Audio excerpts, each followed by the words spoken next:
முதல்ல சொல்லிட்டேன்ல. அதான் சார். நான் இந்த கதையை பார்த்தேன். ரொம்ப சிறுகு கதையாக கொண்டு வந்திருக்காரு, எடிட் பண்ணி ரொம்ப அழகாக கொண்டு வந்திருக்காங்க. நல்லா இருந்தது. ஸோ இதை வந்து நான் பார்க்கும்போது இது கொலை செய்ய விரும்பணும் அப்படின்ட்டு எனக்கு தோணுச்சு. ஐயோ, என்ன இது கொலை செய்யறதுக்கு எனக்கு தோணுதேன் அப்படின்னு நினச்சேன். இதில் என்னென்னா, குழந்தைய வந்து வளர்க்க தெரியாமல் வளர்த்து கொண்டு போகிறோன்னு வச்சுக்கோங்க. அதுங்க எந்த மோட்டிவில் போகுதுன்னு நமக்கு தெரியாது. ஆனால் இருந்தாலும் இப்போ இருக்கிற பொம்பளை பிள்ளைங்களுக்கு எல்லாமே காதல்ன்ற மோகம் வந்து உடம்புல ஏறிடுது. அந்த இதில் எல்லாருக்கும் வரணும்னு சொல்லி இருக்காது. இல்லை, ஒவ்வொரு ஜென்ஸுக்கும் அந்த காதல்ன்ற மோகன்றது உடம்புல இருக்கணும், தொடர்ச்சியாக வரணும்னு சொல்லியிருக்கா. எதுவுமே இல்லையே. நம்ம ஏன் இந்த மாதிரி வில்லங்கதனமாக கொண்டு வந்து சேர்த்துக்கிறோம் அப்படின்றது தான் என்னுடைய எண்ணம். அந்த எண்ணத்தை வச்சு தான் அவர் அழகாக லவ் வச்சு அழகாக டைரக்டர் கொண்டு போயிருக்காரு இல்லைங்களா. அதான் கதை. அருமையாக இருந்தது. ரொம்ப நன்றி, வணக்கம். புடி சார், நல்லா நடிக்காமலே இந்த அளவுக்கு வளர்ந்துருக்காரு. Super sir, super sir. இன்னும் எவ்வளோ தூரம் போறீங்க? இப்போ என்னாலே வந்து நான் வந்துனே இருக்கேன், டக்குன்னு ஆஃப் ஆயிடுச்சு. ஆஃப் ஆனோடனே நான் வீட்டில் வந்து ஒரு மாசமா படுத்து படிக்க இருந்துட்டேன். என்னால் நடக்க முடியல. குழம்பு கண் ஆப்ரேஷன்னு, அப்புறம் வந்து யூரின்ல கல் இருந்தது, இப்படியெல்லாம் பல பிரச்சனைலாம் வந்து நான் வீட்டில் கொஞ்சம் நேரம் உட்காந்துட்டேன். ஆனால் வீடு ஒன்று அழகாக இந்த இதில் வேலை செய்து நான் நல்லா சம்பாரிச்சிட்டேன். நல்ல குடும்பணியை வந்து நல்லா வந்தேன். நல்ல வீடெல்லாம் கட்டி அழகாக சொந்த குடும்பம் வாழ்றேன். நல்லா தான் இருக்கேன். Super sir. சிங்கமொழி சார் நல்லா நடிச்சிருக்காரு அப்படிதான் நீங்க சொல்றீங்க. Okay sir. ஓகே, சிங்கமொழி சார் நல்லா நடிச்சிருக்கீங்களாமா? அப்புறம் வந்துருச்சு sir. Thank you, thank you so much sir.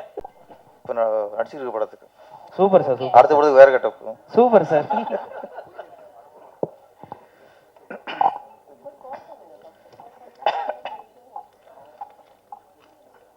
அனைவருக்கும் வணக்கம். கொலை செய்ய விரும்பு, அறம் செய்ய விரும்புன்ட்டு படிச்சிருக்கோம்.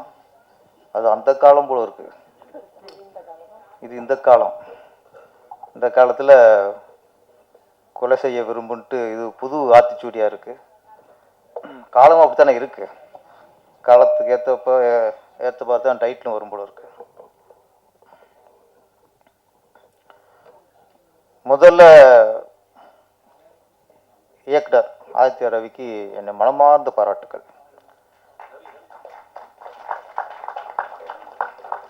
ஏன்னா ஒரு படம் பண்ணுறோம், ஒரு ஏதோ கதையை பண்ணுறோம், ஏதோ திரைக்கதை பண்ணுறோம், நம்ம டைரக்டராக ஒரு பதிவு பண்ணுறோம். அப்படி இல்லாமல் இப்போ சமூகத்துக்கு என்ன தேவை, என்ன சொல்லணும், ஒரு கலைஞனா, ஒரு இயக்குனரா, ஒரு படைப்பாளியா சமூகம் இப்போ எந்த பிரச்சனை தலைவிரிச்சு ஆடுது, அப்போ அந்த விழிப்புணர்வு பொழுதுபோக்கு இல்லாமல் ஒரு விழிப்புணர்வோட ஒரு ஒரு விஷயத்தை சொன்ன நம்ம ஆதித்ய ரவிக்கு ரொம்ப நன்றி சார். ஏன்னா இப்போ நிறையா பார்க்குறோம், நிறைய கிரைம் அப்படின்ட்டு யாராவது கொலை பண்ணிடுறாங்க, அந்த கொலை யாருக்கு இப்படி கண்டுபிடிக்கிறாங்க, இதுதான் நிறைய படங்கள் வருது. கிரைம் ஸ்டோரிட்டு இது அப்படி இல்லாமல் யார் கொலை செஞ்சாங்கன்னா அது வேற கிரைம், எதுக்காக கொலை செஞ்சான் அது வேற பாயிண்ட் ஆஃப். அப்போ இந்த கதை வந்து யார் கொலை செஞ்சாங்கிறது மேட்டர் இல்லை, எதுக்காக கொலை செஞ்சான்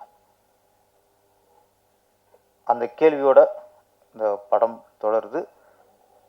எண்டு வந்து இவன் செஞ்சது சரி, கொலை செஞ்சது சரி அப்படின்னு எல்லாரும் மனசும் சொல்லிச்சுல, அது வெற்றி. அடுத்து என்னோட பாராட்டு எங்கள் அண்ணன். இன்னைக்கு தம்பி மாதிரி வந்திருக்கிறாரு, இருந்தாலும் கெட்டப்பெல்லாம் போட்டால் கூட ஏமாற்ற முடியாது. எனக்கு அண்ணன் சிங்கம்புலி அவர்கள். ஆமாம்,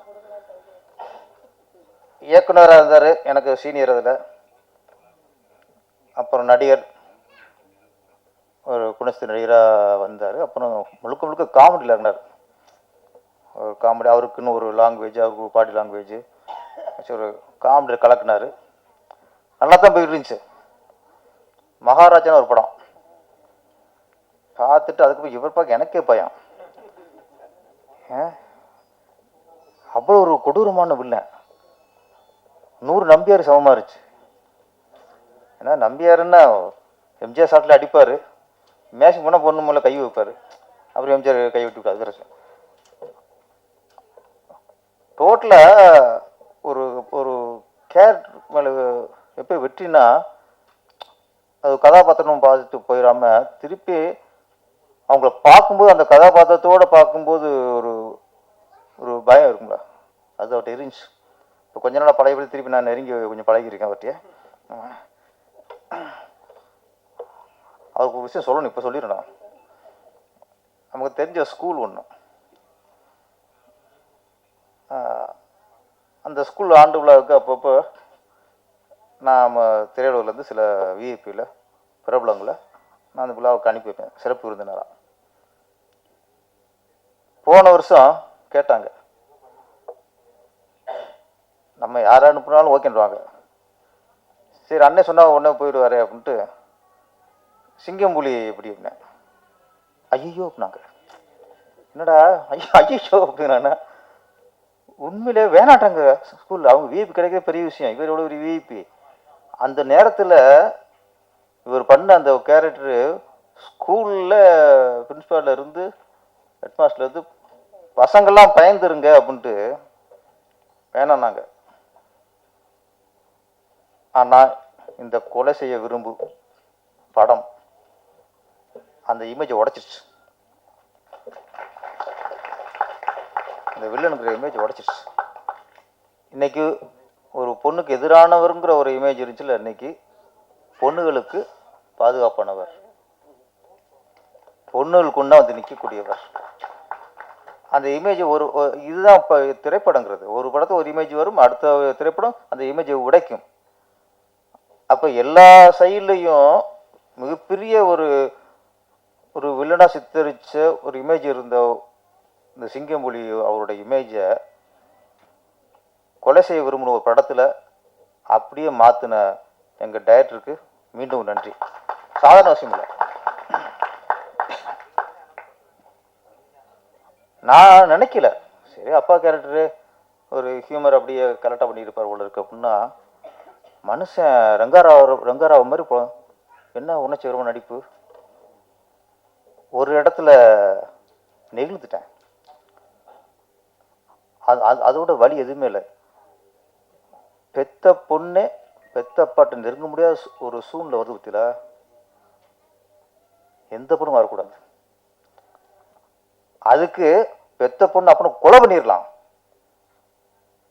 ஆனால் பெத்தப்பா வரும்போது ட்ரெஸ்ஸை சரி பண்ணுது, அந்த ட்ரெஸ்ஸை கீழே எடுத்து விடுது, தள்ளி உட்காருது. என்னச்சு அந்த அந்த வரி எப்படிங்க அப்பனுக்கு? அந்த நேரத்தில் என்ன நினைச்சுன்னு சொல்லாமல் இன்னொரு பொண்ணோட வாழ்க்கை, நம்ம பொண்ணுகிட்ட விளக்கம் சொல்ல போய் இன்னொரு பொண்ணுக்கு களங்கம் வந்துடக்கூடாதுன்ட்டு அந்த சமயத்துலேயும் ஒரு அப்பனா தான் பொண்ணுக்காக இல்லாமல் இன்னொருத்தன் பெத்த பொண்ணுக்காக அமைய அந்த கேரக்டர் சூப்பர் சார். நம்ம அந்த பொண்ணு ரொம்ப யதார்த்தம். சமீபத்தை பார்த்த நடிகையில் அனுஸ்ரீ அவ்வளோ யதார்த்தமான ஒரு மகன். பிகினிங் அப்பாவுக்கு டாட்டா சொல்றதுலேருந்து அந்த அந்த அந்யோன்யம், அவ்வளோ அந்யோன்யம். அப்பா தப்பா சொன்னதுக்கு அதை நம்பிட்டு அதுக்கப்புறம் அப்பாட்ட அந்த அந்த இடைவெளி, பதட்டம் மனசில், அந்த இருக்கும், அந்த முகபாத்தில் எல்லாம் கரெக்டாக காட்டியிருந்தீங்க அனுஸ்ரீ. ஃபியூச்சரில் நல்லா நீங்கள் சோபா மாதிரி சாவத்து மாதிரி பெரிய நடிகையாக வரணும், வாழ்த்துக்கள். அப்புறம் இதில் போலீஸ்காரன் நடித்தவர் நம்மாள் குமார். ஆமாம், வாழ்த்து. ஆமாம், ஃபியூச்சரில் நல்லா பெரிய நடிகையாக வருவாங்க. ஆமாம், எங்களுக்கு கால்ஷீட் கொடுங்க முதல்ல.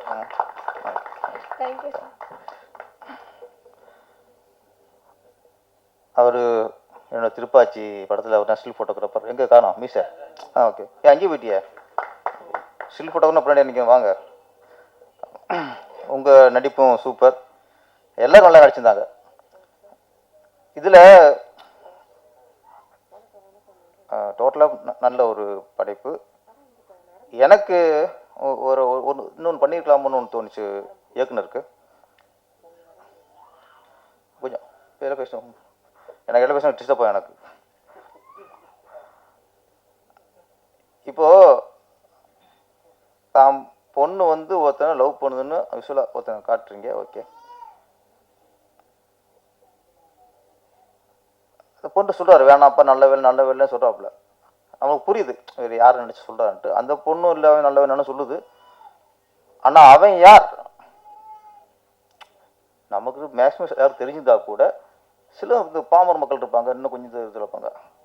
அப்போது நமக்கு புரிஞ்சது என்ன, தான் பெத்த பொண்ணை லவ்ங்கிற இதில் ஏமாத்துறவன் யாருன்னா ஏற்கனவே ஒரு பொண்ணை வீடியோவில் பார்த்தவன் தானே, அவன் தாங்கிறத கொஞ்சம் கன்வே பண்ணணும்.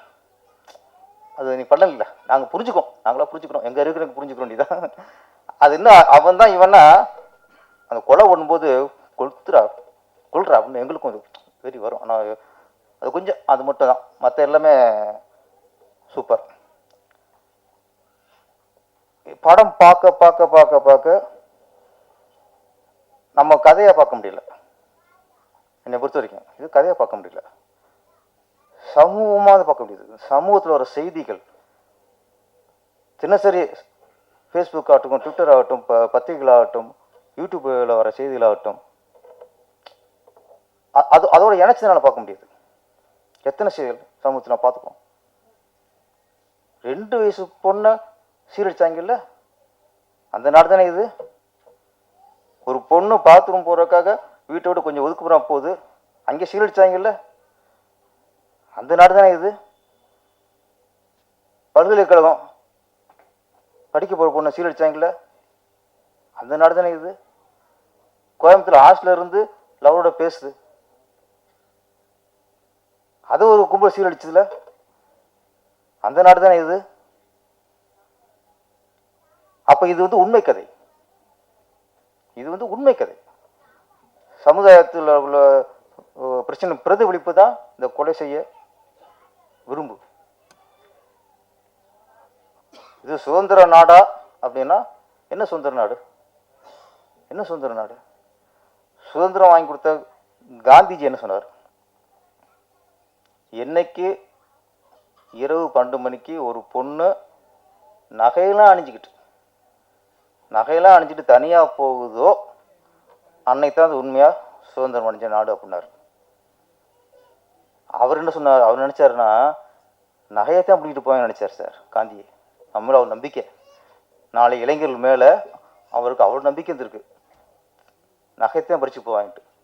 ஆனால் தனியாக போனால் அந்த பொண்ணை பாலியல் தொல்லை பண்ணி வன்முறை செஞ்சு குத்துரும் கொல்லாம் போடுவாங்க, கொண்டு போடுவாங்க அப்படிங்கிறது காந்திஜிக்கு தெரியாமல் போச்சு. அவ்வளோ நம்பிக்கை நம்ம மேலே, நம்ம இளைஞர்கள் மேலே அவ்வளோ நம்பிக்கை. இன்னைக்கு நகைப்பட்ட அந்த நகையும் போயிடும், கற்பும் போயிடும், உசுரும் போயிடும், எதுவுமே இருக்காது இன்னைக்கு. அந்த மாதிரி சூழ்நிலை நம்ம வாழ்ந்துக்கிட்டு இருக்கோம். இதுக்கு என்ன காரணம்? யார் பொறுப்பு? சட்டம் சரியில்லையா? அரசாங்கம் சரியில்லையா? பெற்றோர்கள் சரியில்லையா? மக்கள் சரியில்லையா? இளைஞர்கள் சரியில்லையா? யார் தான் பொறுப்பு? இதுக்கு கேட்கறக்கு ஆள் இல்லை. பொண்ணு போச்சுன்னா முடிச்சு கதை. ஒரே ஒரு உண்மை மட்டும் அவங்க புரிஞ்சுக்கணும். இன்னைக்கு ஒரு 4-5 பேர் சேர்ந்து தனியாவோ 4 பேர் சேர்ந்தோ ஒரு பொண்ணை கெடுத்து சின்னமன் ஆயிட்டானா அவனுக்கு நாளைக்கு தண்டனை வருங்க பயமே இல்லை சார். அன்னைக்கு பயமே இல்லை. ஒரு பொண்ணு மேல கை வச்சா நமக்கு இந்த தண்டனை வந்துருன்னு பயம் வந்தா மட்டுமே இதில் குறைய வாய்ப்பு இருக்கு. அது இல்லாத பட்சத்தில் வாய்ப்பே இல்லை. அவன் ஆசை வந்தா அனுபவிச்சிருவான், காமம் வந்தா கப்பிடிச்சிருவான். நாளைக்கு தெரிஞ்சு பயம் வந்துச்சுன்னா கொண்டு விடுவான். அவனுக்கு எப்படி பயம் வரும்? போச்சு. அவ்வளவு மோசமான சூழ்நிலை தான் இன்னைக்கு நாடு இருக்கு. இந்த படம் நான் என்ன சொல்றேன், பெத்தவங்க பார்க்கணும். இந்த பொண்ணுங்க அந்த இளமை பருவம் எல்லாத்தையும் நம்பும். இளமை பருவத்தில் காதல் வந்த உடனே அவனுக்கு காதலன் தான் உலகம், காதலன் தான் உலகம். அங்கே அதில் யார் எதிரினா அப்பா அம்மா தான் எதிரி. அட்வைஸ் அப்போ தான் பண்ணுவாங்க. அப்போ காதல் வந்ததுக்கப்புறம் அப்பா எது சொன்னாலும் உடனே அப்பா தான் 1ஆம் நம்பர் எதிரி, அம்மா தான் 1ஆம் நம்பர் எதிரி. அந்த ஏஜ், அந்த காதல் வர பருவம், அந்த ஒருத்தனை மட்டும் நம்புவான். அவன் அயக்கனாக இருப்பான், குடிகாரனாக இருப்பான், அவன் நம்பி தொலைங்க அந்த மனசு. அதுக்கு விழிப்புணர்வு எப்படி தான் கொண்டு வரணும்னு தெரியல நம்மளுக்கு. சார் யதார்த்தமாக இருக்கவன் நடிக்க மாட்டான், பிளான் பண்ண மாட்டான், ஸ்கெட்ச் போட மாட்டான். அயோக்கிய பையதான் ஒரு பொண்ணை ஏமாத்து நினைக்கிறவன் தான் எப்படி ஏமாத்துறது, எப்படி ஸ்கெட்ச் போடுறது, என்ன பொண்ணு அந்த பொண்ணு ஏமாறும். இது எல்லாம் யார் பண்ணுவா? அயோக்கிய பையன் பண்ணுவான். பொண்ணுங்க ஒன்றே ஒன்று தான், நல்லவனா கெட்டவனாங்கிறதுக்கு இங்கே தான் அவங்க ஒரு ஸ்கேல் வைக்கணும். அவன் யதார்த்தமானவனா? ஒரு பொண்ணு அதுக்கு தெரியும் நம்ம அழகு எப்படி, நம்ம கலர் எப்படி, நம்ம கேரக்டர் எப்படின்ட்டு. இதை எவன் மிகப்படுத்தி அதிகமாக சொல்கிறானோ அவன் அயோக்கியன். ஒரு சொல்லுவாங்கல்ல, வடிவில் பார்த்துட்டு எம்ஜிஆர் கலரும்பாங்கள்ல, உண்மையாது அது வடிவு நம்புனா என்ன ஆகும்? நம்ம எம்ஜிஆர் கலர்னு. அது மாதிரி தான் அதிகமாக புகழ்ந்து அதிகமாக வர்ணித்து ரொம்ப பண்ணாலே பொண்ணு உஷாராயிருங்க ப்ளீஸ். உன்னை ஏமாத்த போகிறான்னு அர்த்தம். அப்புறம் இது அப்பழுக்கற்ற ஒரு உண்மை, ஒன்றே புரிஞ்சுக்கணும் பெண்களாம். ஒருத்தன் உண்மையாக காதலிச்சானா, உன்னை உயிருக்கூறா காதலிச்சானா, அவன் உன்னை நிறுவனம் பார்க்கறதுக்கு ஆசைப்பட மாட்டான் சார். அதை வீடியோவில் காட்டு, அது வீடியோ எடுக்க மாட்டான் முதல்ல. நான் ஒரு பொண்ணை உண்மையாக நினைச்சா அது எப்படி ஒரு பொண்ணை ஆபாசமாக நான் வீடியோ எடுப்பேன்? எப்படி எடுப்பேன்? அப்போ காதலாது. பொண்ணுங்க அங்கே தான் உஷாராகணும். எங்கேயாவது உங்களை வீடியோ ஆபாசம் எடுக்கிறதுக்கு பிரியப்பட்டாலோ இல்லை வீடியோ காலில் அங்கங்களை காட்டுன்னு சொன்னாலோ அவன் அயோக்கிய பைய. பின்னாடியே பெரிய ஆபத்து நீ விழ போற. எவ்வளவுதான் சொல்றது நம்ம? அவன் ஷூட் பண்ணி வச்சிடறான். அதை வச்சு எவ்வளோ மிரட்டல் பண்ணுறானுங்க. அங்கே தானே பொண்ணு கவுருது, அங்கே தானே பயப்படுது. அதுக்கப்புறம் தானே அவன் படுக்க படுக்குது எங்கே வருது, இந்த வீடியோ வச்சு மிரட்டுறான். ஒரு வீடியோ உங்க லைஃபை சீரடிச்சிடும்.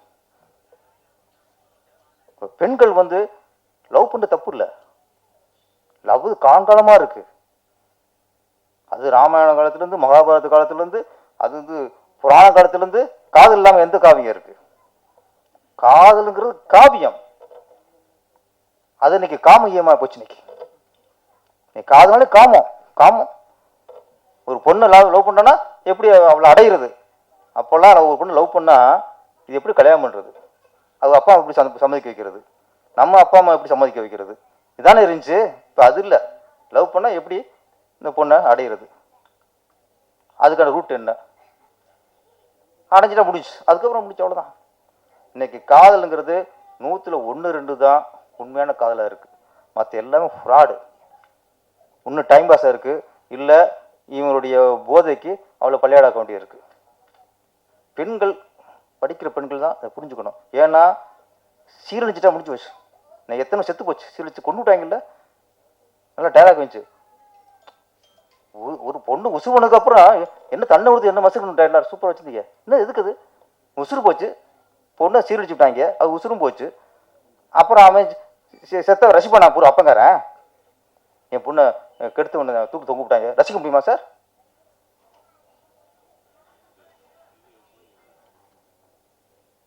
தண்டனைங்கிறது நடக்காம தவிர்க்கிறதுக்கு தண்டனை, அதுக்கு தான் பயன்படணும். ஒருத்தனை இது பண்ணா கிடைக்கும், அந்த தண்டனை பயமுறுத்தணும். அப்படி எதுவுமே இல்லை. போதை பொருளை பிடிபடுறான், போதை பொருள் கடத்துல பிடிபடுறான். என்னன்னா செய்தியை பார்க்குறோம், அவன் ஸ்டில்ல பார்க்குறோன். அவன் என்னன்னா உள்ளே போனானா, தண்டனை அனுபவிச்சானா, இல்லை வெளியே வந்துட்டானா, வெளியே தெர்றானா தெரியாது. அப்புறம் இப்படி எனக்கு நாளைக்கு நான் போதை மருந்து கடத்துறேன்னு எனக்கு ஒரு ஆசை வந்துச்சுன்னா எப்படி எனக்கு பயம் வரும் எனக்கு. அது மாதிரி பொண்ணை கற்பழிச்சு இப்போ சிதைச்சிட்டாங்க. அவனுக்கு என்ன தண்டனை எங்களுக்கு என்ன தெரியுது? தண்டனைங்கிறது அதே தப்பை செய்ய தோன்றவனுக்கு பயத்தை உண்டாக்கணும். அந்த இது சமூகத்தில் வரணும். வரல. இப்போ யாருக்கும் பயம் இல்லை, எதுவுமே இல்லை, எல்லாம் டைம் பாஸாக போச்சு, எல்லாம் போச்சு. ஆனால் அந்த கொலை செய்ய விரும்பு இந்த படம் ஒரு விழிப்புணர்வு. நான் இவ்வளோ பேசுகிறேன்னா பாதிப்பு, இந்த சமூகத்தை நினச்சி அவ்வளோ ஒரு பாதிப்பு. செய்திகளை கேட்குறது, படம் பார்த்துட்டு கொஞ்ச நேரம் அப்படியே ஹார்ட் ஆடிக்கிருக்கு. ஒரு அப்பா, பொண்ணை பற்றி அப்பா, எல்லாருக்கும் வலி. இந்த படம் வலி இருக்கும்ல. இந்த படம் போடும்போது பிகினிங் போடுறாங்கல்ல, குடியை கெடுக்கும், புகைப்பிடித்தல் உடல்நலத்துக்கு கேடு, இது மாதிரி இதுக்கும் ஏதோ ஒன்று பண்ணணும். படிக்கும்போதே அது மாதிரி தப்பு பண்ணுற ஆம்பளைங்க இருந்தாங்கன்னா அவங்களுக்கு குற்ற உணர்வு உறுத்தணும். பெண்கள் உங்களை பாதுகாத்துக்குங்க, இந்த மாதிரி அது மாதிரி ஒரு வாசகத்தை போடணும். அது ஒன்றும் வரணும். ஏற்கனவே நாண்டு சீரழிஞ்சிக்கிட்டு இருக்கு. இதில் என்னென்னா திருப்பி சீரழிக்கிற மாதிரி சில பிரபலங்கள் யாராக இருந்தாலும் சரி, பேட்டி கொடுக்குறோம் சரி, எல்லாமே பார்த்து கொடுக்கணும். எப்படி வேணால் வாழுங்க, யார் வேணாலும் படுங்க, எப்படி வேணால் பிள்ளை பத்துருங்க, ஏது நாடு கெட்டு குடிச்ச வாய்ப்பு இருக்குது. இல்லை இந்த சிக்கல் வேறு. அதனால் யார் என்ன சொன்னாலும், யார் நல்லது சொல்கிறாங்களோ அதை கேட்டுக்குவோம். நம்ம நாட்டுக்கு எது நல்லதோ அதை கேட்டுக்குவோம். நம்ம கலாச்சாரத்துக்கு பண்பாடுக்கு எது நல்லதோ அதை கேட்டுக்குவோம். தனி மனித வாழ்க்கை வேறு. பொதுவாக பேசும்போது நல்ல விஷயங்களை பேசுவோம். இந்த படம் மிகப்பெரிய வெற்றி அடைய வேண்டும், விழிப்புணர்வை உண்டாக்க வேண்டும். நம்ம இயக்குனர் சீக்கிரம் பெரிய ஃபீச்சர் ஃபிலிம் பண்ணணும். புடிச்சிரும் ஹமீத் அவர்களும் ஃபீச்சர் ஃபிலிம் பண்ணுங்கள். வாழ்த்துக்கு நன்றி, வணக்கம். அனைவருக்கும் வணக்கம். எல்லாம் நல்லா இருக்கீங்களா? இது எனக்கு ஒரு புது எக்ஸ்பீரியன்ஸ். So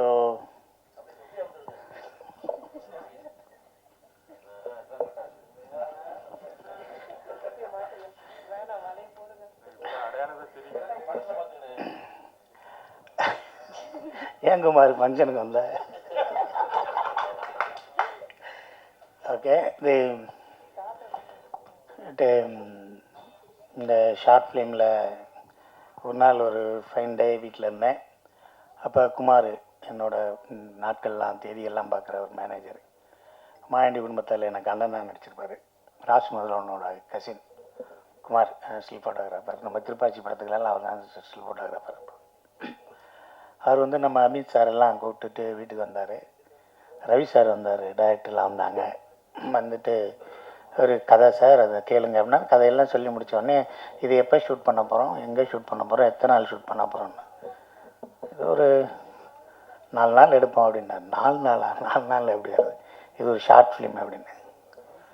short ஃபிலிமா? ஷார்ட் ஃபிலிம்னா நான் பண்ண மாட்டேன். இந்த ஒரு சின்ன ப்ரமோ எடுப்போம், இதை வச்சு நாங்கள் ஒரு படத்தை ட்ரை பண்ணுறோம் அப்படின்னு நான் ஆக்ட் பண்ண மாட்டேன்.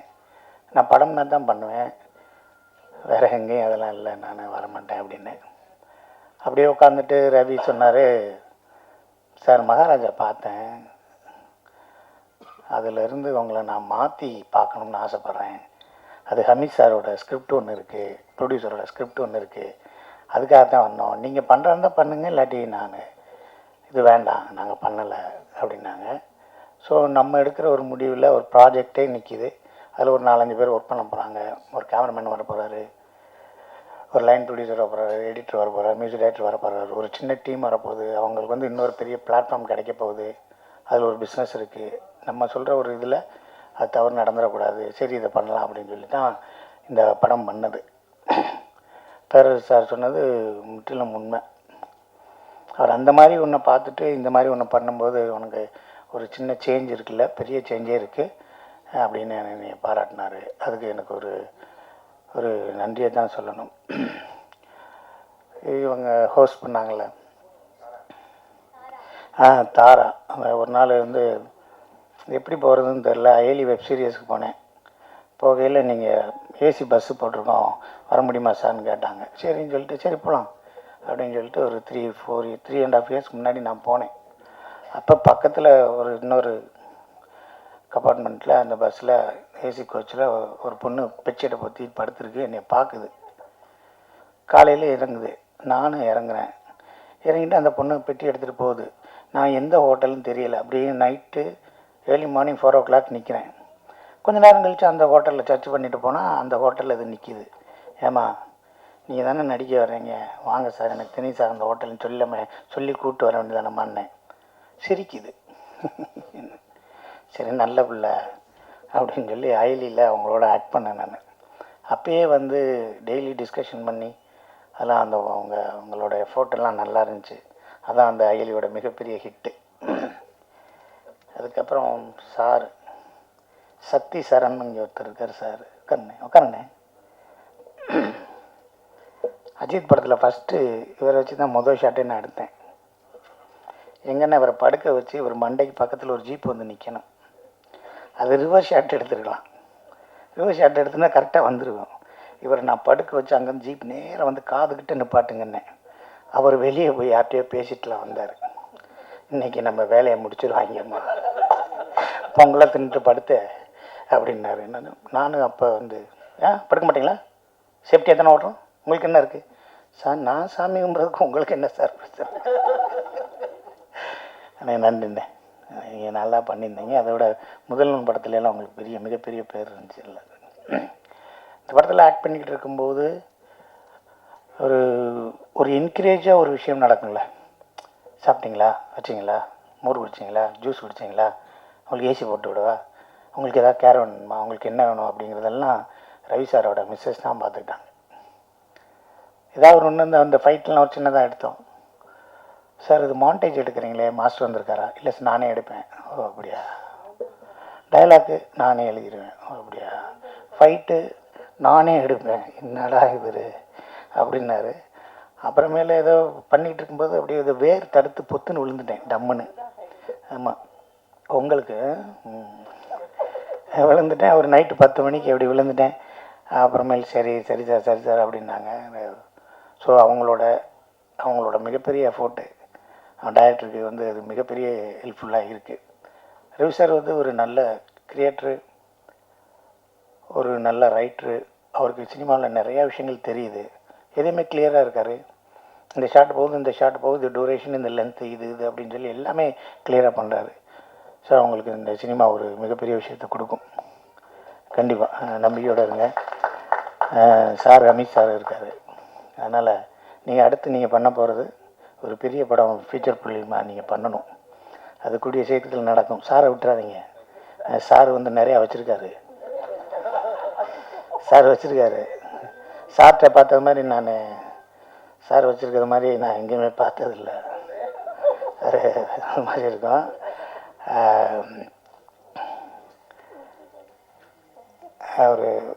ஒரு சின்ன வயசுலேருந்தே குமார் சொல்லுவார், அமீது வந்து ப்ரொடியூசர் வந்து நான் ஒரு படம் பண்ணணும், இந்த மாதிரி கதை பண்ணணும், இந்த மாதிரி பண்ணணும்னா நிறையா இருக்குது. ஒரு க்ரைம் இருக்குது, நெட்ஃப்ளிக்ஸில் வர மாதிரி ஒரு சேஸ் நாவல்ஸ் இருக்குது, அது இருக்குது, இது இருக்குது, நிறைய ஜேர்னல் இருக்குது. ஆனால் இந்த ஃபீமேல் அப்யூஸ், இந்த குழந்தைகளோட விஷயம் அப்படின்னு எடுக்கிறதுக்கு சொல்கிறதுக்கு யாருமே கிடையாது. அதை தைரியமாக பண்ணியிருக்காங்க.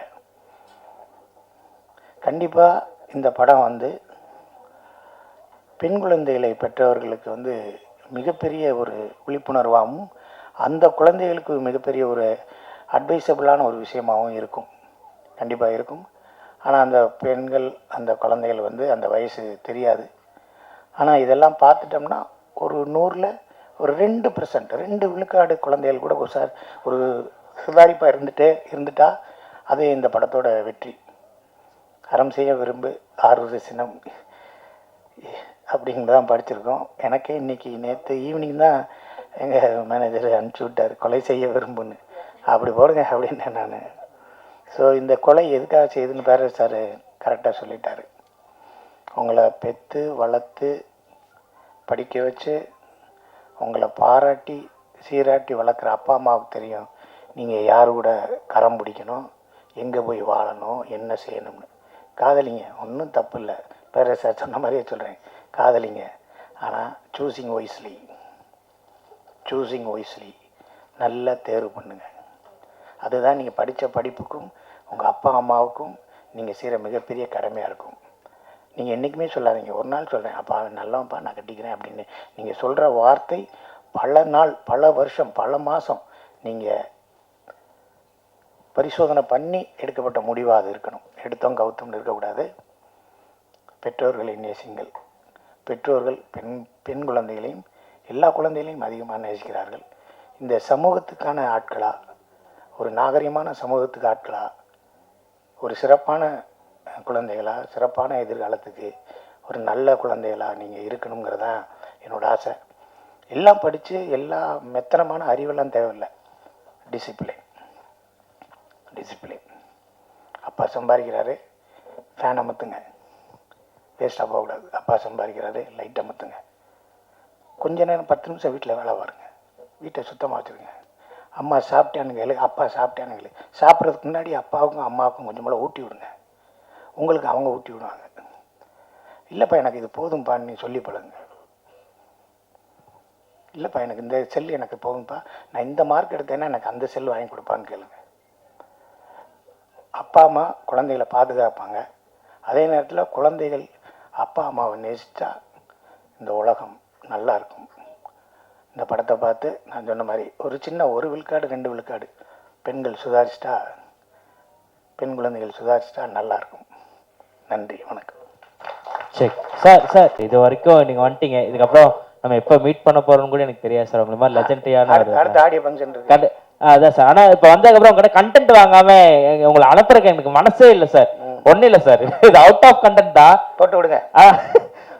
நாளானிக்கு, அதாவது மே 5 தானே, 4 மே 4 தமிழ்நாட்டிலே ஒவ்வொருத்தரும் ஒவ்வொன்றும் யோசிச்சு வச்சிருப்பாங்க. நீங்க என்ன யோசிச்சு வச்சிருக்கீங்க?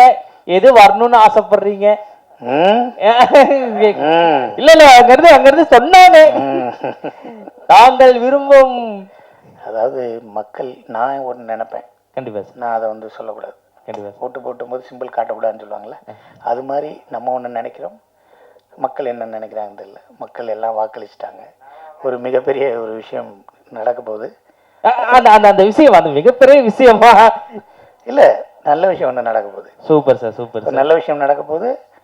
அது எல்லாரும் எதிர்பார்த்தது தான். வரும். அது ஒன்றும் இல்லை, பிரச்சனை இல்லை. நம்ம எதுவும் சொல்லக்கூடாது, நம்ம பேசக்கூடாது. ஏன்னா எல்லா தலைவர்களும், எல்லா உயர்மட்ட தலைவர்களும், எல்லா அரசியல்வாதிகளும் எல்லாரும் அமைதியாக இருக்கும்போது நம்ம அதை பேசக்கூடாது. கண்டிப்பாக. ஓகேவா? அது எல்லா எது நடந்தாலும் நல்லதுக்கு, எது நடந்தாலும் நல்லதுக்கு. ஆனால் உங்கள் வாழ்க்கை உங்கள் கையில். கண்டிப்பாக சார். உங்கள் வாழ்க்கை உங்கள் கையில். கண்டிப்பாக சார். நன்றி சார். வேறு என்ன சொல்லணும்னு தெரில எங்களுக்கு. ஃபஸ்ட்டு இல்லை, அதனால் கொஞ்சம் ஒரு மாதிரி நர்வஸாக இருக்குது. ஆமாம், அதான், வேறு ஒன்றும் இல்லை. அடுத்து பெரிய படத்தில் கண்டிப்பாக சந்திப்போம் சார். சாரி, இப்போ வந்துட்டு சொல்லுங்கள் சார். ஸ்டோரி வந்துட்டு சாரோட, சாருக்கு நல்லா ஒரு கிளாப் பண்ணுங்க சார். இந்த ஸ்டோரி வந்துட்டு எப்படி சார் ஃபர்ஸ்ட் உங்களுக்கு மைண்டுக்கு வந்துச்சு? இந்த கதைக்களத்தை எடுக்கலான்னு உங்களுக்கு எப்படி மைண்டுக்கு வந்துச்சு? அப்படியெல்லாம் இப்போ சமுதாயத்தை பார்க்குறோம் இல்லையா, பார்க்குறோம், தப்பு பார்க்குறோம். அதை வச்சு தான் வந்தது நமக்கு. அதை வச்சு தான். கண்டிப்பாக. Okay sir. இந்த சொல்லுங்க சார். இல்லை, அதை வச்சு தான் வந்தது. சமுதாயத்தை பார்க்குறோம் இல்லையா. கண்டிப்பாக. அது இல்லாமல் கதை ரைட்டர் வந்து ஒரு முந்தியை நான் வந்து ட்ரை பண்ணியிருக்கேன். Okay sir. அதனால அந்த இந்த ஸ்டோரிக்கு வந்து சிங்கப்புலி சார் கரெக்டா இருப்பாருன்ட்டு உங்க சாய்ஸ் இருந்துச்சா இல்ல டைரக்டர் சாய்ஸ் இருந்துச்சா? இல்ல, நான் தான் சூஸ் பண்ணேன். நீங்க தான் சூஸ் பண்ணீங்க. எதனால சார் சிங்கப்புலி சார் இந்த கதை கரெக்டா இருப்பாரு? சிங்கப்புலி சார் வந்து Kumaran friend. Okay sir. Kumaran எனக்கு வந்து ஒரு 22 வருஷம் ஃப்ரெண்டு. Okay sir. அது மூலியமா சிங்கப்புலி சாரும் ஃப்ரெண்ட் நட்பானாங்க. ஏற்கனவே நம்ம பேரர் சார் சொன்ன மாதிரி தான் இந்த மகாராஜான்னு ஒரு படம் இருக்கு இல்லையா. ஆமாங்க சார். அதை பார்த்துட்டு தான் இந்த இதை நாங்கள் முடிவு பண்ணோம். சிங்கப்புலி சார் தான் பண்ணணும்னு. அதனால தான் நேராக வீட்டுக்கே போயிட்டோம். கம்பல் பண்ணி தான் பண்ண வச்சோம். கம்பல் பண்ணி தான் பண்ண வச்சோம். பண்ண மாட்டேன்னாப்ல. ஓகே பட் ஆனா இந்த டைட்டில் எப்படி சூஸ் பண்ணீங்க? டைட்டில் நான் இல்ல, டைட்டில் டைரக்டர் சார் தான் சூஸ் பண்ணாப்ல. ஓகே. அது மட்டும் இல்லாம வசனம் எல்லாமே டைரக்டர் சார் தான். ஓகே, சோ டைட்டில் அந்த வசனம் டயலாக் எல்லாமே டைரக்டர் சார். கண்டிப்பா. சோ அடுத்த படத்தை பத்தி ஏதாச்சும் ஒரு அப்டேட் நீங்க சீக்கிரம் ஆரம்பிக்க போறீங்க இல்ல அது ஜூன் மாசம் கண்டிப்பா இருக்கும். ஜூன் மாசம் கண்டிப்பா. Super sir. எங்க எல்லார் சார்பாவும் வந்துட்டு உங்களுக்கு மிகப்பெரிய வாழ்த்துக்கள். பட் யாசிர் சார் வந்துட்டு ரொம்ப சைலண்டாவே இருக்காங்க அப்படின்னு சொல்லி மக்கள் ஃபீல் பண்ணாங்க. நீங்க ஏதாவது ஒரு சில வார்த்தைகள் பேசுனீங்கன்னா நல்லா இருக்கும். உங்க ஃப்ரெண்டு 2 பேரும் சேர்ந்து வந்துட்டு இப்போ ப்ரொடியூஸ் பண்ணலாம்னு பிளான் பண்ணிருக்கீங்க. இந்த ஜர்னியை பத்தி அண்ட் இப்போ வரைக்கும் என்னென்ன எக்ஸ்பீரியன்ஸ் வந்துட்டு லேர்ன் பண்ணிருக்கீங்க? அப்புறம் இன்னொரு தகவல் கூட வந்துச்சு, அவங்க அடுத்த படத்தோட ஹீரோ நீங்க தானாமா யாசர் சார். சாருக்கு வெக்க வந்துருச்சு. Akash sir. So Akash sir, so இவர் தான் நம்மளோட நெக்ஸ்ட் ஃபியூச்சர் ஃபிலிமோட ஹீரோ. நல்லா கிளாப் பண்ணிருங்க. ஸோ சார் நீங்களும் சாரும் ஸ்கூல்ல இருந்து நீ பேசாத இரு, அவர் ஏதாவது பேசுவாரா? நானும் ரொம்ப நேரம் வெயிட் பண்ணுங்க. நீங்க ஹலோ நான் சொல்லிருங்க சார். அந்த பொண்ணு பாவம் ரொம்ப ஆசைப்படுது. ஒரு ஆளா நான் சொல்லிருங்க. ஹலோ தாரா. ஹலோ தானே சொல்ல தாரா நான் சொல்லவே சொல்லியே ஆசைப்படுறாங்கல்ல. கண்டிப்பா சார். ஸோ நீங்களும் சாரு வந்துட்டு ஸ்கூல் டயத்துல இருந்து ஃப்ரெண்டு. ஸோ இந்த ப்ரொடக்ஷன் அந்த சினி ஃபீல்டுக்குள்ள வரணும்னு எந்த கட்டத்தில் நீங்க முடிவு பண்ணீங்க? இல்லை ஆக்சுவலி நமக்கும் சினி ஃபீல்டுக்கும் ரொம்ப டிஸ்டன்ஸ். அப்போ என் ஃப்ரெண்டு வந்து முன்னால் ட்ரை பண்ணாப்புல, அதுக்கு உண்டான வாய்ப்புகள் கிடைக்கல. இப்போ வாய்ப்புகள் கிடைச்சிருக்கு, யூஸ் பண்ணிக்கிட்டோம், வேற ஒன்றும் இல்லை. சார் என்னைக்குமே நண்பர்களா சேர்ந்து ஒரு உயரத்துக்கு போகும்போது அது எல்லாத்தையும் விட ஒரு படி மேலதான் இருக்கும். ஸோ நீங்க ஏதாச்சும் கேக்குறீங்களா தாரா? இல்ல சார், அவ்வளவுதான் சார். Thank you. பேசுறோம் அவங்க கிட்ட இருந்து வாய்ஸ் வருமானு எதிர்பார்த்தாங்க, வந்துருச்சு சார். அது வரைக்கும் அவங்களே ஹாப்பி, நாங்களே ஹாப்பி. ஸோ இதே மாதிரி நீங்களும் சாரு சேர்ந்து இன்னும் பல படங்களை தயாரிச்சு ஸோ நிறைய யங்ஸ்டர்ஸ் வந்து நீங்க உருவாக்கணும். நிறைய சினிஃபீல்ட்ல வந்துட்டு இருக்கிறவங்க, கஷ்டப்படுறவங்க, வாய்ப்பு தேடி இருக்க எல்லாத்தையும் வந்துட்டு நீங்க வந்துட்டு முன்னுக்கு கொண்டு வரணும்னு எங்களோட சார்பா நாங்க வந்துட்டு கேட்டுக்கிறோம் சார். அண்ட் எங்களோட சார்பா உங்களுக்கு ஒரு மனமார்ந்த வாழ்த்துக்கள். ஸோ நீங்க இன்னும் இந்த சினிஃபீல்ட்ல இந்த இண்டஸ்ட்ரியில பெரிய ஆட்களா வரணும்னு எங்களுக்கு ரொம்ப ஆசை sir. Thank you so much sir. அனைவருக்கும் வணக்கம். ஃபஸ்ட்டு ப்ரொடியூசருக்கு தேங்க்ஸ் சொல்லணும். ஒரு ஷார்ட் ஃபிலிமை இவ்வளோ ஒரு ப்ரீமியர் வச்சு எலிவேட் பண்ணி கெஸ்ட் சாரை வச்சு அதை செஞ்சதுக்கு ஃபஸ்ட்டு ப்ரொடியூசர்ஸ்க்கு தேங்க்ஸ் சொல்லணும். ஏன்னா இன்றைக்கி ஒரு வெளியில் கொண்டு வர்றது தான் பெரிய போராட்டமாக இருக்குது எல்லாத்துக்கும். அடுத்தது டைரக்டர் பேரஸ் சார் சொன்ன மாதிரி பாசிட்டிவிட்டியே இல்லாமல் போயிடுச்சிங்க. ஒரு யார் சொன்னாலும் நம்புகிற மாதிரி, நம்ம பக்கத்தில் இருக்கிறவங்க சொல்கிறத எடுத்துக்காத மாதிரி பாசிட்டிவிட்டி போயிடுச்சு. அதே மாதிரி லைஃபோடைய கல்ச்சர் ஒரு ரூல்ஸ் அண்ட் ரெகுலேஷன்ஸாக இருக்கிறதும் போயிடுச்சு. அவர் சொன்னார் பார்த்தீங்களா, எப்படி வேணாலும் கல்யாணம் பண்ணிக்கலாம், எப்படி வேணாலும் பொண்ணு பெற்றுக்கலாம், எப்படி வேணாலும் இருந்துக்கலாம் அப்படிங்கிறதெல்லாம் இன்றைக்கி ட்ரெண்ட் ஆகிக்கிட்டு ஒரு கல்ச்சரை காணாம பண்ணிகிட்டு இருக்கு. அதை அந்த கல்ச்சர் ஷாக்லேருந்து வெளியில் வர்றதுக்குரிய ஒரு முயற்சியாகவும் இந்த படம் இருக்கும். ஏன்னா சிங்கமொழி அண்ணன் பேசும்போது சொன்னார், பல இடத்துக்கு கெஸ்ட்டாக கூப்பிட்றதை நிப்பாட்டிட்டாங்க அப்படின்னாரு. டைரக்டர்ஸ் கூட வீட்டிலலாம் வெளியில் போனதுக்கப்புறம் நம்ம தனியாக மீட் பண்ணிக்கலானே அப்படின்னாரு. எனக்கு அப்படி இருந்த இமேஜை உடைச்சி இன்னைக்கு உங்கள் ஸ்கூல்லாம் கெஸ்ட்டை கூப்பிடுவாங்களே, கண்டிப்பாக கூப்பிடுவாங்களே. ஆமாம் ஆமாம் ஆமாம். ஆதித்ய ரவி ஒரு இன்டென்ஸான ஒரு விஷயத்தை எடுத்திருக்காரு. இப்போ பெரிய படம் சின்ன படம்லாம் இல்லை, எல்லா சின்ன படம் அடித்து தூள் பண்ணிகிட்ருக்கு. கண்டென்ட்டு அதுவும் மச் மோர் இம்பார்ட்டண்ட்டான காலகட்டத்தில் இந்த கண்டென்ட் வருது. இந்த கண்டென்ட்டை நீங்கள் கதை எழுதியிருக்கீங்க ப்ரொடியூசர் சார். அந்த கண்டென்ட்டை டெவலப் பண்ணி ஒரு ஷார்ட் ஃபிலிமாக கொடுத்துருக்காரு. அதை அழகாக இன்னும் டெவலப் பண்ணி ஒரு ஃபீச்சர் ஃபிலிமாக கொண்டு வரணும். அதற்கான வேலைகளை தொடங்கிட்டீங்கன்னு சொன்னார். அதை வெகு சீக்கிரம் ஃபீச்சர் ஃபிலிமாக வரணும். இந்த கண்டென்ட் ஃபீச்சர் ஃபிலிமுக்குரிய கண்டென்ட் தான், பெருசாக பேசக்கூடிய கண்டென்ட் தான். தைரியமாக எடுங்க. பெரிய ஃபிலிமாக வர்றதுக்கு, தியேட்ரிக்கலாக ஒரு பிளாஸ்ட் அடிக்கிறதுக்கு விஷஸ் அண்ட் வெயிட்டிங். நன்றி, வணக்கம். அண்ணா புதுசு தெரியாமல் பேசினா கூட நான் கிராமத்து பாணியில் பேசுவேன், மன்னிச்சிருங்க. கிட்டத்தட்ட 25 ஆண்டு காலமாக நான் தமிழ் சினிமா விவசாயம் செய்து கொண்டிருக்கிற ஒரு சினிமா விவசாயி. என்ன மாதிரி ஒரு நிர்வாகிகளாக இருக்காங்க. இவ்வளோ ஆண்டுகளுக்கு பிற்பாடு இப்போ தான் எனக்கு ஏதோ கைதட்டுக்காரனாக உட்காந்துங்க எனக்கு கொஞ்சம் மேடை ஏறதுக்கு ஒரு வாய்ப்பு கொடுத்தாங்க, ரொம்ப நன்றி. ஆனால் ஒரு வழி ரணம் கொலை செய்ய விரும்புன்னு சொல்லியிருக்காங்க. அதுக்கு மேலே எனக்கு பெரிய வேதனையும் வழியும் அங்கே உட்காந்தே இருக்கேன். நான் அழைப்பார்களா அழைக்க மாட்டார்களா ஒன்று, அதை விட்டுட்டு பரவாயில்ல. ரெண்டாவது, மரியாதை அனைவருக்கும் கிடைத்தது, எனக்கு கிடைக்கலையே அப்படின்னு ஒரு மனப்பதட்டம் இருந்தது. அண்ணா, நீங்கள் மரியாதை செலுத்தாவிட்டால் கூட மேடை வேற அமர வைத்ததே எனக்கு பெருமகிழ்ச்சி, சந்தோஷம், ஆனந்தம். நான் ஒரு கிராமத்துக்காரன், கலப்பையோடும் கழனியோடும் விவசாயம் செய்து கொண்டிருந்த ஒரு விவசாயி. 19 வயதிலே என்னை இந்த தமிழ் சினிமாவுக்கு இயக்குனராகணும் ஓடி வரேன். என்னை அழைத்தது கலைக்கடவுள் கமலஹாசனுடைய அலுவலகம். அவருக்கு என் நன்றி. என்னை அந்த கிராமத்திலிருந்தே ஓட்டிக்கொண்டிருந்த ஐயா இசைஞானி இளையராஜா அவர்களுக்கு நன்றி. இன்னும் இப்படிலாம் படம் எடுக்கலாம், இப்படிலாம் தெரியும் அப்படின்னு ஒரு காட்டான். நான் ஒரு விவசாயி, படிப்பறிவு இல்லை, ஆனா இப்படிலாம் படம் எடுக்கணும்னு நான் தெருக்கூத்து கலைஞன். அதெல்லாம் பார்க்கும்போது எனக்கு ஏதோ தெரிஞ்சுது. இந்த நிலைக்கு ஓட்டி வந்த பாரதி ராஜா அவர்களுக்கும் என் நன்றி. ஏன்னா இவ்வளவு தூரம் கடகடந்து புயல், வெயில், அடி, அசிங்க, அவமானம் இதெல்லாம் பட்டுங்க வந்து நின்னதுக்கு இந்த 3 தெய்வங்கள் தான் என்னை அழைத்து வந்தது. அந்த 3 தெய்வங்களுக்கு இதை நான் சமர்ப்பிக்கிறேன். இருந்தாலும் நான் ஏதோ ஆர்வத்தில் உலகினால் கூட கரகோஷம் தட்ட வந்திருந்த உங்களுக்கும் என்னுடைய முதல் வணக்கம். நான் இந்த நிகழ்வு இதுக்குள்ள வர்றதுக்கு நான் பகிர்ந்துக்கிறேன். நான் சும்மா ஏதாவது ஒரு நிறுவனத்தில் உட்காந்துட்டு இருந்தேன், ஒரு கதை விவாதத்தில்.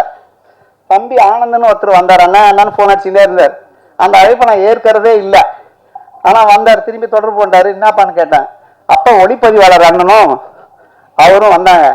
இது மாதிரி நான் ஒரு குறும்படம் பண்ணணும், ஒரு படம் பண்ண நீங்கள் உதவி பண்ணுங்க அப்படின்னா. இதில் என்ன தெரியுமா விஷயம்?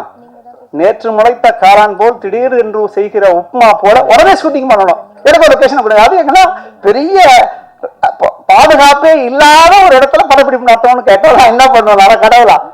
ஆனால் அந்த இயக்குனர் என்னை சந்திக்காட்டால் கூட அந்த ஆனந்தும் அந்த ஒளிப்பதிவாளர்களும் சொன்ன கதை என்னை உசுப்பேற்றியது. அந்த கதை என்னை ஊக்கப்படுத்தியது.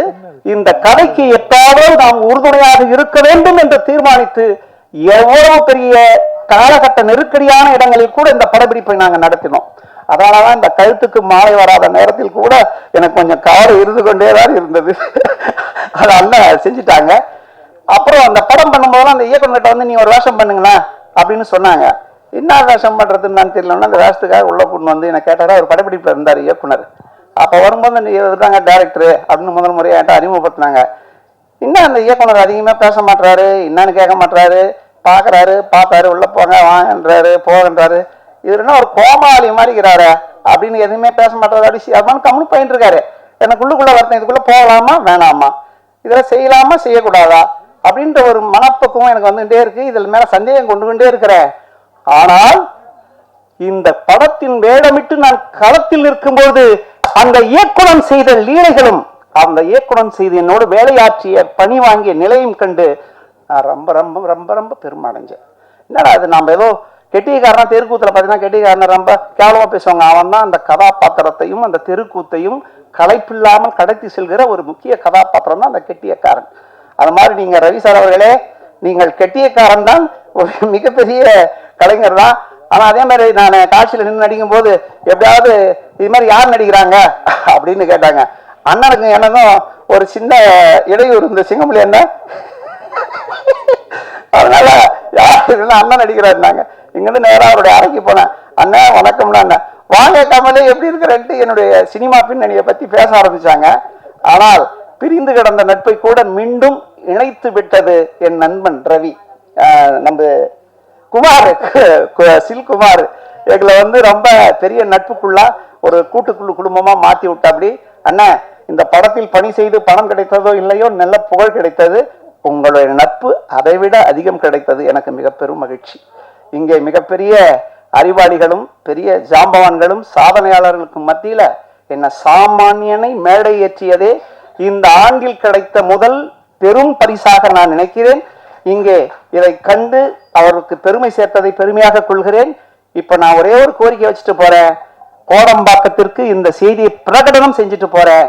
வானத்திலே பருந்து பறப்பது போல இங்கே புது படம் எடுக்க வேண்டும், நல்ல படம் எடுக்க வேண்டும், சிறந்த படம் எடுக்க வேண்டும், புகழ் மக்களுக்கும் ஊக்கப்படுத்துகிற உறவாக இருக்கிற உன்னத படத்தை எடுக்க வேண்டும் என்று வானத்தில் புது தயாரிப்பாளர்கள் பறந்து கொண்டே இருக்கிறீர்களே, அந்த முகவரி இயக்குனர் ரவி வீட்டு இல்லத்தை அடைய வேண்டும், அவர் கதவை தட்ட வேண்டும், இந்த புகழ் அடைய வேண்டும்.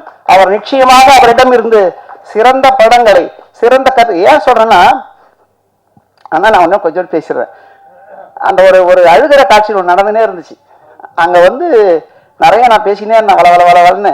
அண்ணா இவ்வளோலாம் பேசாதீங்கண்ணா, உங்க பொண்ணு பிறந்த துணியோட உன்னை பார்க்க வச்சுட்டாங்க.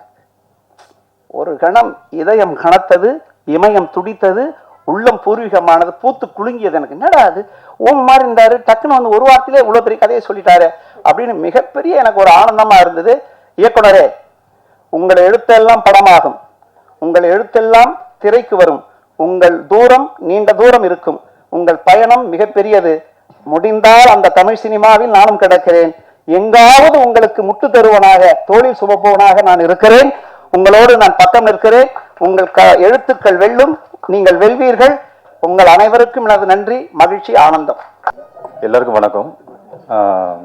இந்த படத்துக்கு வந்திருக்க எல்லாருக்குமே நன்றி தெரிவிச்சுக்கிறேன். இந்த நன்றி பார்த்தீங்கன்னா என்னோடய தயாரிப்பாளருக்கு தான் முதல்ல நான் சொல்லி ஆகணும். அமித் சார் அண்ட் யாஷிர் சார், நீங்கள் 2 பேர் இல்லாமல் இந்த படம் நடந்திருக்காது. ஸோ உங்கள் சப்போர்ட் இல்லாமல் நான் டைரக்ட் பண்ணியிருக்க முடியாது. ஓகேங்களா? நீங்கள் ஒரு தயாரிப்பாளர் மட்டும் கிடையாது, நல்ல நண்பர், என்னோடய சகோதரன் மாதிரி தான். ஓகேங்களா? நீங்கள் 2 பேருமே அப்படி தான். ஏன்னா அமித் சாரும் சினிமாவில் நான் வந்த காலகட்டத்தில் அவரும் வந்திருக்காரு. ஸோ நிறைய சினிமாவில் அடிமட்டத்துலேருந்து வந்திருக்காரு. ஸோ அவருக்கு தெரியும் ஒரு இயக்குனரோட கஷ்டம் என்னன்னு தெரியும், சினிமானா என்னன்னு தெரியும் அவருக்கு. ஸோ அதனால் அவருக்கு முதல்ல நன்றி தெரிவிச்சுக்கிறேன். அதேமாதிரி பார்த்தீங்கன்னா சிங்கமொழி சார், நீங்கள் இல்லாமல் இந்த படம் இவ்வளோ தூரம் வந்திருக்காது. ஓகேங்களா? இதில் அவருடைய பங்களிப்புன்னு பார்த்தீங்கன்னா ரொம்ப பெரிய விஷயம். நான் டைம் இல்லாதனால நான் கொஞ்சம் சுருக்கமாக சொல்கிறேன். நான் இந்த படத்தில் நடிக்கும்போது பார்த்தீங்கன்னா ஒரு விபத்து நடந்தது, அவருக்கு பெரிய அடிப்பட்டது அவருக்கு அந்த ஃபைட் சீன் எடுக்கும்போது. ஆனால் வேற ஒரு நடிகர் இருந்தாங்கன்னா அந்த விஷயம் அதை நின்று போயிருக்கும், திருப்பி நாங்கள் எடுத்துருக்க முடியாது, அடுத்த ஷாட் நாங்கள் எடுத்துருக்க முடியாது. ஆனால் அதை பற்றி கொஞ்சம் கூட கவலைப்படாமல் நீங்கள் பண்ணுங்கள், நான் பண்ணித்தரேன், முடிச்சு தரேன்னு சொல்லிட்டு பண்ண ஒரு விஷயம் நிஜமாவே மறுபடியும் நன்றி சொல்கிறேன் சார் உங்களுக்கு. ஏன்னா அந்த அடி என்னன்னு எனக்கு தெரியும், எப்படி அடிபட்டுன்னு தெரியும். ஆனால் அவர் சொல்ல, சார் சொல்ல, அந்த விஷயத்த சொல்ல, ஆனால் நான் இந்த இடத்துல சொல்லி ஆகணும் அதை. அதையும் மீறி நடித்து கொடுத்தாரு. ஸோ சிங்கம்புலி சாருக்கு என்னுடைய நன்றி நான் தெரிவிச்சுக்கிறேன். அதேமாதிரி குமார் அண்ணன், அவருடைய பர்ஃபார்மன்ஸ் நல்லா இருந்தால், அன்றைக்கி உடம்பு சரியில்லாமல் இருந்தது அவருக்கு நடிக்கும்போது, ஆனால் அதையும் மீறி நடித்து கொடுத்தாரு. ஸோ அது ஒரு மிகப்பெரிய நன்றி. அதே மாதிரி இந்த படத்தில் ஆகாஷ்னு சொல்லிட்டு நம்ம இன்ட்ரடியூஸ் பண்ணியிருக்காரு. அவர் பார்த்திங்கன்னா முதல் தடவை நடிக்கிறாரு, ஆனால் நடிக்க கொஞ்சம் கூச்சம் இருந்தாலும் அதை ஓவர் கம் பண்ணி நடிச்சிங்க. ஸோ அடுத்த படத்தில் உங்களை ஹீரோவாக பார்க்கலான்ற நம்பிக்கை எனக்கு இருக்குது. அதே பார்த்திங்கன்னா இதில் அனு, சிங்கமொழி சாரோட பொண்ணாக நடித்த, அவங்க சைல்டு ஆர்டிஸ்ட் நிறைய படம் நடிச்சிருக்காங்க. ஸோ அவங்களுடைய பர்ஃபார்மன்ஸ் ரொம்ப நல்லா இருந்தது. அதேமாதிரி கௌசல்யான்னு சொல்லிட்டு அந்த இறந்த பொண்ணை நடித்தவங்க, அவங்களோட பர்ஃபார்மன்ஸ் நல்லா இருந்தது. அதே மாதிரி ஜெயலக்ஷ்மி, லேட்டாக வந்திருக்கீங்க நீங்கள், ஓகேங்களா? ஸோ அவங்க பிரின்சிபல் ரோல் பண்ணாங்க, ரொம்ப நல்லா பர்ஃபார்மன்ஸ் பண்ணாங்க. நான் எதிர்பார்த்தது மேலே நீங்கள் பண்ணியிருக்கீங்க. ஸோ உங்களுக்கும் என்னுடைய நன்றி தெரிவிச்சுக்கிறேன். அதே மாதிரி கமலக்கண்ணன் சார், அவரும் அவர்கிட்ட அளவுக்கு அதிகமான திறமை இருக்குது, அதை கொஞ்சம் கம்ப்ரெஸ் பண்ணி தான் நம்ம எடுக்க வேண்டியதாக இருந்தது. ஸோ அவருக்கு நான் நன்றி தெரிவிச்சுக்கிறேன். அதேமாதிரி பார்த்தீங்கன்னா பேரரசு சார், சார் நீங்களாம் எனக்கு இன்ஸ்பிரேஷன். ஓகேங்களா? நாங்கள் சினிமா உள்ளே வர்றதுக்கு நீங்களாம் ஒரு காரணம். அதேமாதிரி ராஜசேகர் சார், என்னுடைய வார்த்தை மதிச்சு நட்பை மதிச்சு வந்திருக்கீங்க, உங்களுக்கு நான் நன்றி தெரிவிச்சுக்கிறேன். அதேமாதிரி இந்த படத்தில் எனக்கு துணையாக இருந்த கோ டைரக்டர் செங்கோல் ஆனந்தன், அவருக்கு நான் நன்றி தெரிவிச்சுக்கிறேன். ஏச்சில் இல்லைங்க, செங்கோல் ஆனந்தன், அவருக்கு நன்றி தெரிவிச்சுக்கிறேன். அதே மாதிரி பார்த்தீங்கன்னா ஒளிப்பதிவாளர் சுரேந்தர், அவரும் அவருடைய பங்களிப்பு ரொம்ப பெரிய விஷயம். அதே மாதிரி அப்துல் யாசர் அரபத் எடிட்டர், அவருக்கு நிறைய நான் வேலை வாங்கிட்டேன், அவருக்கு தெரியும், அவருக்கு நிறைய வேலை வாங்கியிருக்கேன் அவரை. ஸோ அவருக்கு நன்றி. அதே மாதிரி கலரிஸ்டாக ஒர்க் பண்ண துரை, அவருக்கு நான் நன்றி தெரிவிச்சுக்கிறேன். இதில் நான் இன்வைட் பண்ண சில பேர் வர முடியல, அவங்க ஊரில் இருந்த காரணத்தில் வர முடியல. ஸோ அதனால் இப்போது முக்கியமான விஷயம் என்னென்னா, இந்த இடத்துல பார்த்திங்கன்னா இங்கே வந்திருக்க எல்லாருக்குமே நான் நன்றி தெரிவிச்சுக்கிறேன். மறுபடியும் நன்றி சொல்கிறத விட இந்த இடத்துல ஒரு எமோஷனலான விஷயம் என்னென்னா, இந்த இடத்துல எங்கள் அம்மா இல்லை, இறந்துட்டாங்க. அதுக்கு பதிலாக என்னோடய அக்காவும் மாமா வந்திருக்காங்க. வச்சுக்கோங்க. என்னோட அக்கா மாமா வந்திருக்காங்க, அவங்களுக்கு நன்றி தெரிவிச்சுக்கிறேன். அதேமாதிரி இந்த பிரசாத் ஸ்டுடியோவில் பார்த்தீங்கன்னா எனக்கு புதுசு இல்லை, இது என்னோடய தாய் வீடு மாதிரி. ஏன்னா இங்கே தான் நான் ஃபிலிம் கரியர் வந்து ஸ்டார்ட் பண்ணேன். இங்கே நான் ஸ்டாஃபாக நான் ஒர்க் பண்ணியிருக்கேன். 12 வருஷம் நான் இங்கே ஸ்டாஃபாக நான் ஒர்க் பண்ணியிருக்கேன். ஸோ இங்கே இருக்க எல்லாருமே எனக்கு தெரியும் எனக்கு. ஸோ இந்த இடத்துல நான் நிறைய ப்ரோக்ராம்ஸ் நாங்கள் பண்ணியிருக்கோம். இந்த இடத்துல என்னுடைய ப்ரோக்ராமாக ஒரு ஈவெண்ட்டாக வந்ததுக்கு வந்து பிரசாத் ஸ்டுடியோ நிர்வாகத்துக்கும் என்னோட நன்றி தெரிவிச்சுக்கிறேன். அவ்வளோதான், டைம் இல்லை. ஸோ அதனால் வந்து யாராவது மறந்துருந்தேன்னா மன்னிச்சுங்க. ஸோ வந்திருக்க பத்திரிகை நண்பர்களுக்கும் ஊடக நண்பர்களுக்கும் நன்றி தெரிவிச்சுக்கிறேன். ஏன்னா உங்கள் சப்போர்ட் இல்லாமல் நாங்கள் வந்து பெரிய அளவு வர முடியாது. ஸோ நீங்கள் எல்லாம் சப்போர்ட் பண்ணாங்க எனக்கு. அதேமாதிரி இங்கே மேடையில் வந்திருக்க எல்லாருக்குமே நன்றி தெரிவிச்சு. தனித்தனியாக பேர் சொல்ல முடியலன்னு தப்பாக நினச்சிக்காதீங்க. ஷார்மிளா மேடம், நீங்களாம் நாங்கள் சின்ன வயசில் பார்த்த ஒரு பெரிய ஆர்டிஸ்ட் நீங்களா, ஓகேங்களா? ஸோ அவங்களுக்கு என்ன நன்றி தெரிவிச்சுக்கிறேன். அதே மாதிரி ராமன் சார், சார் பேர் மறந்துட்டேன் சார், உங்களோட பக்தி சார், அவங்களுடைய வருகையை ரொம்ப நன்றி தெரிவிச்சுக்கிறேன். ஸோ கில்டிலேருந்து வந்திருக்க நண்பர்களுக்கும் என்னுடைய நன்றி தெரிவிச்சுக்கிறேன். கமலநாதன், சக்கரவர்த்தி சார், இவங்க எல்லாருக்கும் நன்றி தெரிவிச்சுக்கிறேன். யாராவது விடுபட்டு இருந்தேன்னா, பேர் சொல்ல மறந்துருந்தேன்னா மன்னிச்சுங்க. ஸோ எல்லாருக்கும் மறுபடியும் நன்றி தெரிவிச்சுக்கிறேன். Thanks sir. ஜெயாட்டியில் வந்திருக்க கிருஷ்ணா, அவர் நண்பர் அவரு. ஸோ அவர் நான் மறந்துட்டேன். அதே மாதிரி நாங்க இருக்கேன், எங்களையும் அதுதான் சொல்ல வந்தேன். விஜய், ஹர்ஷத் அண்ட் தாரா 2 பேருக்குமே என்னுடைய நன்றியை தெரிவிச்சுக்கிறேன். ஸோ வந்திருக்க எல்லாருக்குமே மறுபடியும் நன்றி தெரிவிச்சுக்கிறேன். போறதுக்கு முன்னாடி ஒரே ஒரு சின்ன கொஸ்டின் தான் சார். ஸோ ரொம்ப ஷார்ட்டாக கேட்டுறேன். ஸோ நம்ம ப்ரொடியூசர் அமித் சார் வந்துட்டு இந்த கதையை வந்துட்டு அவங்கள்ட்ட சொல்லும் போது ஸோ நீங்கள் எப்படி ஃபீல் பண்ணீங்க இந்த ஸ்டோரி? இல்லை, நான் நிறைய கதை டிஸ்கஸ் பண்ணோம். நானும் அமித் சாரும் நிறைய லைன் டிஸ்கஸ் பண்ணோம். ஓகே. அதில் இது ஒன்று வந்து எனக்கும் பிடிச்சிருந்து, அவருக்கும் பிடிச்சிருந்தது. ஓகே. ஸோ அதனால் வந்து சரி இந்த கதையை பண்ணலாம் அப்படின்னு சொன்னாங்க. அது நாங்கள் வந்து டெவலப் பண்ணி ஸ்க்ரீன் ப்ளே பண்ணி பண்ணேன். Super sir, super sir. So Amit sir நீங்களும் நிறைய, நான் என்ன நினைச்சேன்னா சரி ஓகே இந்த கதை ஓகே ஃபர்ஸ்ட் இந்த கதை கேட்டோன்னா ஓகே பண்ணியிருப்பீங்க. இல்லை, நிறைய கதை கேட்டு நிறைய கதை ஆக்சுவலாக நாங்கள் வந்து முதல் படம் ஃபீச்சர் ஃபிலிம் பண்ணுறதா இருந்தது. Okay okay. ஸோ அதுக்கு முன்னாடியே ஒரு சின்ன ஒரு ஃபவுண்டேஷன் மாதிரி தான் இந்த படத்தை நாங்கள். இது ஸ்ட்ராங்கான ஃபவுண்டேஷனாக இருக்குது சார் இந்த படம். கண்டிப்பாக தேங்க்யூ ஸோ மச் சார். நீங்கள் கூடிய சீக்கிரமாகவே ஒரு ஃபியூச்சர் ஃபிலிம் பண்ணுவீங்க. ஸோ அதில் வந்துட்டு நாங்கள் எல்லாருமே பார்த்து நாங்கள் ரசிப்போம்னு நாங்கள் கண்டிப்பாக நம்புகிறோம் sir. Thank you so much sir. So என் பேர் அனுஸ்ரீ. எனக்கு இந்த வாய்ப்பு கொடுத்த டைரக்டர் ஆதித்யா ரவி சாருக்கு ரொம்ப தேங்க்ஸ். அது மட்டும் இல்லாம கேமராமேன் சுரேந்தர் சாருக்கும் ரொம்ப தேங்க்ஸ். ப்ரொடியூசர் சார் அமீர் சாருக்கும் ரொம்ப தேங்க்ஸ். எனக்கு வந்து நல்லா சப்போர்ட்டா இருந்தாங்க. இதெல்லாம் தாண்டி சிங்கம்புலி சார் வந்து எனக்கு எந்தெந்த இடத்துல எப்படி எப்படி ஆக்ட் பண்ணணும், என்னென்ன ரியாக்ஷன்ஸ் கொடுக்கணும், அது எல்லாமே அவர் முதல் கொண்டு எனக்கு ஒரு அப்பாவா அவர் எனக்கு எல்லாமே சொல்லி கொடுத்து என்னை கைட் பண்ணிட்டே இருந்தாரு. ஆதித்யா ரவி சாரோடைய மூவி வந்து நான் எப்படியோ அடுத்தடுத்த மூவி வந்து நல்லபடியா பண்ணுவாரு. நாங்கள் எல்லாருமே அவருக்கு சப்போர்ட்டா இருப்போம். இது வந்து நார்மலா ஒரு ஷார்ட் ஃபிலிம் மாதிரி இல்லாம எங்களுக்கு ஒரு பெரிய ஒரு ஹோப் கொடுத்தது. இந்த வந்து கேர்ள்ஸ்க்காக கண்டிப்பா ஒரு அவேர்னஸான ஒரு மூவியா இது இருக்கும். Thank you sir.